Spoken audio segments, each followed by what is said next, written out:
Welcome back. Day two of Keeping It Real with Christy. Today is December 21. Tomorrow is December 22, Friday, and I'm very happy or excited for tomorrow because we are gonna go skiing. First time for this year. I've been patiently waiting for the ski resort here in Ohio to open, but due to the unforeseen rainy weather, they postponed their opening date last week. And so they decided that they're just gonna open today, this afternoon, actually. But I couldn't go this afternoon because I have responsibilities. But tomorrow, we're just gonna work in the afternoon, and in the morning, we're gonna leave to go to the ski resort to have fun. All right, so what did we do today? What did you do today? As for me, I did. I have a lot of meetings. I had a lot of meetings today. That's normally how my day is like every day.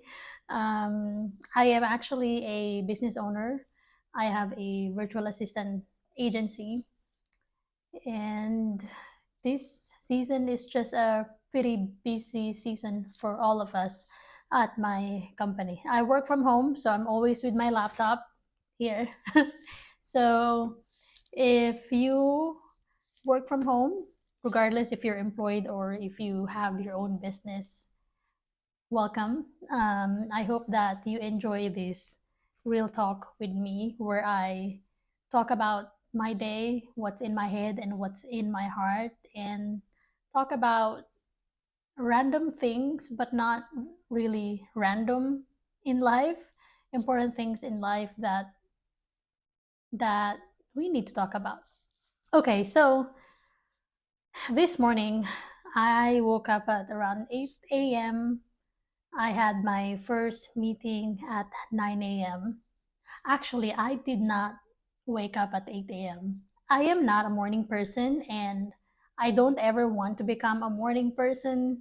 And that's because I love snuggling, cuddling in the morning, especially with the weather right now in Ohio. It's really hard to wake up in the morning because when it's 7 a.m., it's still dark outside. I think the sun is still about to rise during that time. So you don't really have that motivation to wake up when you don't have Mr. Sunshine yet, right?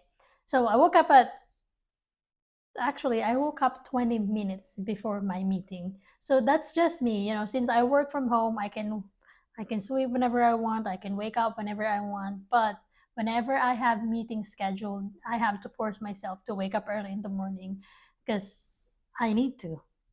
So I woke up 20 minutes before my meeting, and my husband actually told me before that I'm the only person that he knows at the moment that can wake up 10 minutes before the meeting and acts like I just acts like I woke up a couple of hours ago because apparently I don't look like I just woke up whenever I attend meetings early in the morning. But yeah, I had my first meeting. It went well. It was a sales call. And then after that, I have a quick huddle with my team member. And then from 10 a.m. to 12, I was just working on some weekly updates that we need to present to our client, which I did around 1 p.m. Then I ate lunch, and then I watched my husband wrap our gifts.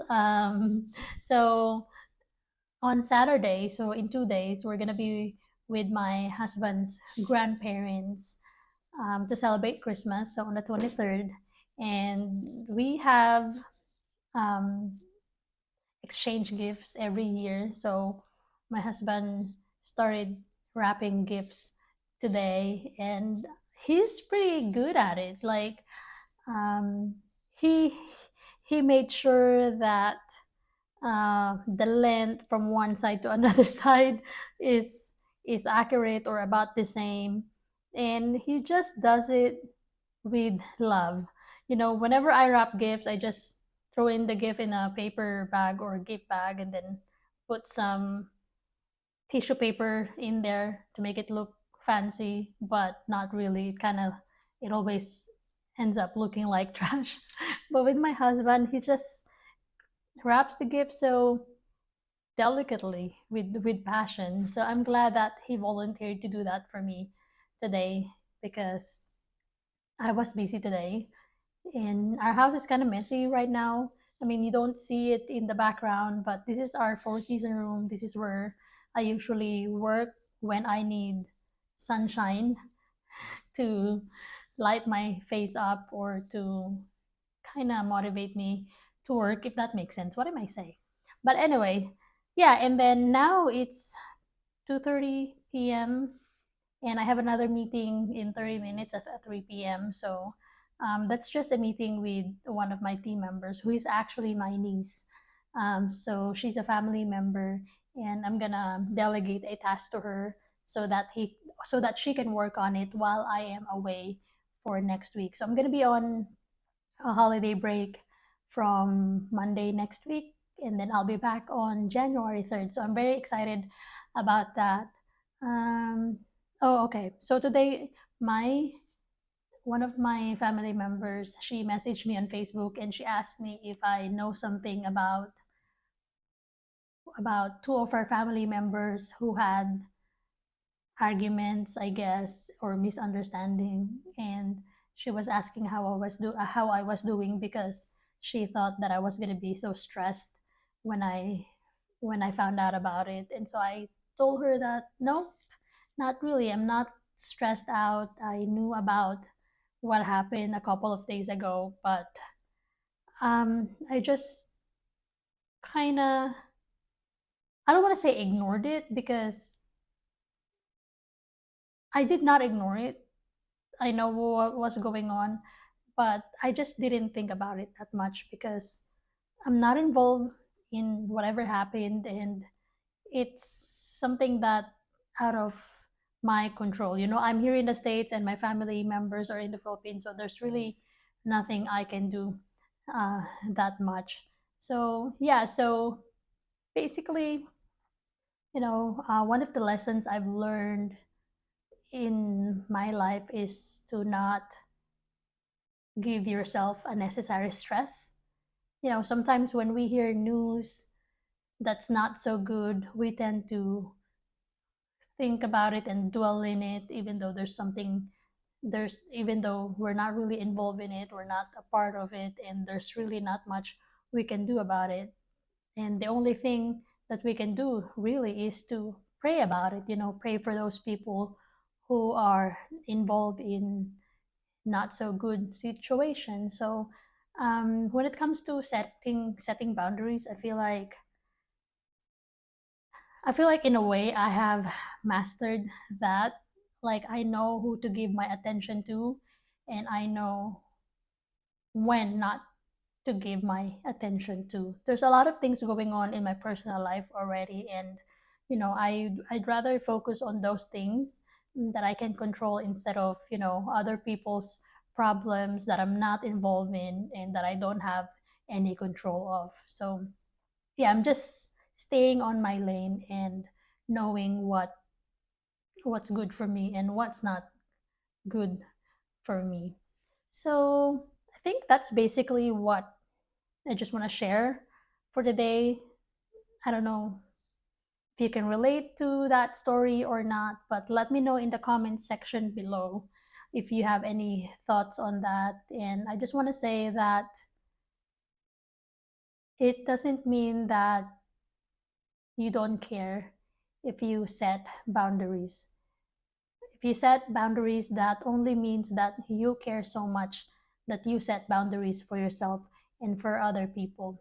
As a matter of fact, there's actually one family members in our family in the Philippines that I block on Facebook, and I don't communicate as much, even though we're in good terms, and that's because this person can be really negative and toxic. And so once I realize that that person only contacts me to tell me about problems and all that kind of stuff, um, I mean, I listened to that person, but I noticed that it's been like that every time this person contacts me. So I decided for myself to just not respond to that person first, because no matter what I say won't help that person. Second, I'm not the right person to help that person. Third, I want to protect my relationship with that person, because when I get mad, or if I get upset, I might just say things or words that are not very good, and I may hurt that person through my words. So it's not just, setting boundaries. It's not just about protecting yourself from unnecessary stress or toxicity or negativity, but also protecting other people from yourself. So just just know who you are, know what you can handle and what you cannot handle, and don't feel ashamed of yourself whenever you want to give in to the temptation of not setting boundaries, if that makes sense. All right, this is now 11 minutes and 40 seconds. I think I have shared what I wanted to share for today. So I'll see you tomorrow. Hopefully, I can create the video while we're at this ski resort, but we'll find out how much crowded it is or noisy it is tomorrow at the ski resort. If it's too crowded and noisy, I may not record a video. But if you're not subscribed to this channel yet, subscribe, like this video, share this with your friends. This is all about just being real and authentic and inspiring one another. Thanks.